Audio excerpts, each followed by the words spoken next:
rang really kind of true towards you, or you happen to happen to like that really kind of like that spoke out to you? Well, growing up, I grew up near Knoxville, Tennessee, so I remember being assigned A Death in the Family by James Agee, and it's very depressing. I mean, the title alone tells you, that there's going to be a death in a family, so going in that it's going to be probably not the most upbeat story. But I fell completely in love with James Agee's writing, and I think I read that book probably 20 times before I graduated high school. And then I was able to pick up a copy of Let Us Now Praise Famous Men, which was another work of his. And I think James Agee's writing really spoke to me. A Death in the Family actually takes place in Knoxville, Tennessee. And so there was, the hometown element. And I always felt like the way he writes or he wrote, just it captured my soul a little bit and touched my heart. I would say there's a lot of authors that I've felt extremely attracted to, and then I go back and I keep discovering something new when I read them. Harper Lee's To Kill a Mockingbird, it was a favorite. I probably, again, read that one a million times. A Farewell to Arms. But F. Scott Fitzgerald, I'm a big fan of his, and I know the go-to book is The Great Gatsby because it's a great book. But I think Tender as the Night is it's a phenomenal piece of work. And if you haven't read Tender as the Night by F. Scott Fitzgerald, I can't recommend that one enough. It addresses so many issues, mental illness, but at the same time, it's this beautiful love story, and it's definitely one of my favorites. So I'm inspired by a lot of authors, and I keep them all surrounding me. My office is filled with books, and just being in a room surrounded by books is the happiest place I can imagine being, except maybe a room surrounded by guitars, because I equally feel the same love for music. My dad's a musician and would write his own songs, and so writing's in my blood. My father spent a lot of time writing, and I think I was fortunate to get a little bit of that DNA. Yeah, I mean, I would be remiss not to ask you about the idea that if you were to cast, your characters in Muse, was there any certain actors that pop up that you would love to see take on some of the roles? Oh, wow. That's something that I did think about several times when writing the book. I'm a huge fan of Emma Stone. I think she's a fabulous actress. And there's some actors out there that, as far as the main male character, I don't think I've identified anyone that has stood out to me to be Alex, but I don't know. It's a good question. I'd have to think about it. I mean, that's kind of the dream, right? Is that, something that you write becomes potentially a visual thing as well, and it, maybe makes it to Netflix or becomes a movie. So those are things that you think about. And I probably did have a list at some point of who my favorite actors or actresses would be to be in this if it ever became something like that. But I don't know. I'd have to think about that one, Mark. I never really thought this book would get published in the first place. I'm just so excited that it's here. I mean, I've got a copy of it in front of me now, and I still can't believe that it's a tangible thing. So, yeah, I'll think about that. Maybe you read the book and you can tell me who you think, because I know movies that's something that you've always been very passionate about. Yeah, yeah. We'll have to see. I could probably tell you as I read it who I think I'm sure you could. Yeah, but I'm sure you have the full cast list for me. Yeah.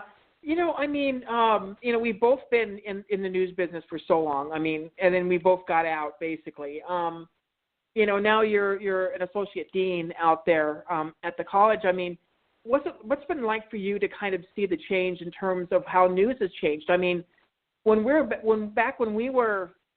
doing it, I don't think even Facebook was hardly even a huge thing at the time. The internet was there, but there's just so much going on in terms of where the news has come since then, where newspapers have gone, where kind of some people even argue about the kind of the journalistic ethics, and some of the stuff that we learned going through the process has kind of changed a little bit. I mean, just you as an associate dean and having seen, been an experienced reporter. I mean, what's been your opinion so far about how news has changed over the past 5-10 years? Well, I will say first the positive thing. So I believe the sense of urgency to get stories out there now. Obviously, it's faster than ever. So we have social media. So when something happens, the information is immediate. But with that comes a huge responsibility, and I do believe a lot of news organizations, they work so hard to be first, and sometimes accuracy takes a back seat. I know there are a lot of good journalists out there that work very hard every day and try to tell a fair story, but news has changed, and with that, the newsroom dynamic has changed, and the amount of work that a reporter has to do now, it's almost insane. I mean, not only are they all pretty much shooting their own stories, but they're also having to do multiple versions of the story. So they'll have the web content, they'll have the social media elements, they'll have everything's live. I mean, everyone has a phone that is running a Facebook Live or some type of live streaming. When I was working, after I left news and went to work for the sheriff's office, that was always one of my biggest concerns is journalists having their phones just live streaming everything. So things that normally would not have been broadcast on television before, things that we would have made the ethical choice to say, okay, you know what, this is probably not something that's going to enhance the story. This is something that probably shouldn't be seen. We're in a different time now, and it's a bit late to address that because it's out there. And then there's the whole citizen journalist thing where anyone can be a reporter and take their phone out there and start shooting a crime scene. And I would experience that when I was a public information officer in law enforcement. And as a PIO, my job was to try to protect the deputies working the scene, try to protect the sheriff and ensure that he was ready to go out and speak about whatever incident had occurred, and to make sure the media still got what they needed. But then you would have, a regular person who lived in that community who was already doing his own Facebook Live, given details, pertinent information about a case or an active investigation that not only could have compromised the investigation, but it's like personal. The line has been crossed, and we're so far past the line now that journalism, in its original form, has changed. I don't think that it's true journalism is gone. I do still see amazing elements at CBS this morning. Every Sunday still deliver some of the most amazing news I think I'll ever see in my life. I mean, they're amazing stories. They're well put together. They're thorough. They're total stories about a person or a thing that's happened. And so I find myself turning to that more. I hate seeing newspaper falling away. I was always a fan of reading newspapers growing up. I was, it was great to have that tangible thing to hold and to read. But at the same time, getting that information before having to wait until the next day is kind of nice. So it's an evolving thing. And I think newsrooms are trying to keep up with the way things are changing, and it's very difficult for everyone to try to be ethical. I think the ethical question is always going to arise, and especially now with the phrase fake news being tossed about, and there are elements of that out there, but I truly believe in my heart that the majority of journalists out there are still trying to do what is right, and that is to exercise our First Amendment and to tell the stories that need to be told, be it a local story that impacts a small community or something much, much bigger. And we need to support our journalists. We need to support the storytellers. We need to support the people that are out there in the trenches knocking on doors. And I've done it where you have to go into some communities that are terrifying and knock on the door of someone who's just lost a child or whose child has been kidnapped and then try to get them to go on camera. That takes a lot to be able to do that, and it's an emotional experience. I do miss the storytelling part of being a TV reporter. I can't say that I would want to go back to it in the way that TV is now. But having said that, I support all of my TV friends. I want them to continue to fight the fight and do what's out there and what's right, and to serve the public, because that's what journalism is for. It's to be that fourth branch of government, the fact checkers, the checks and balances. So, but working at a college is very, very different, and I love it. I love seeing students come in and they're excited. They're starting their life. They're beginning those early choices that we all made. And where am I going to go? What do I want to do with my life? And I love seeing their faces light up when they're talking about a class that they like, and it's an exciting change. I've been doing it 6 months now, and in 6 months, I got to tell you, not being on call and being called out at 3:00 in the morning to go to a homicide scene or some other tragic event, it's not so bad. It's kind of nice, actually.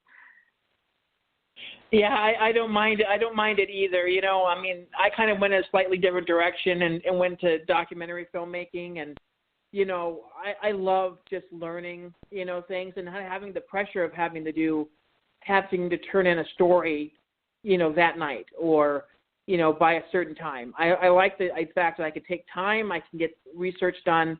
I can add when I can. I can. My new project right now is. It's up for a film festival. Hopefully this week I'll be hearing it officially if it's going to be accepted. Congratulations. But, that's fantastic. Thank you. But it was a fun thing. It was a year project. It was something that happened over a year. And it was interesting, and it kind of morphed into something a lot bigger than I thought it was going to be. But it was just absolutely amazing just to have that time to be able to process that information. And I think that's why a lot of the documentaries right now are kind of are starting to become very popular. It's just the fact that they take time to kind of do some research and kind of tell the full story. And sometimes with the news, you just cannot tell the full story in one night. You have to wait until things kind of go through the process and see how everything kind of ends up happening. So. That's why I love it. I love documentaries. It's the exact reason.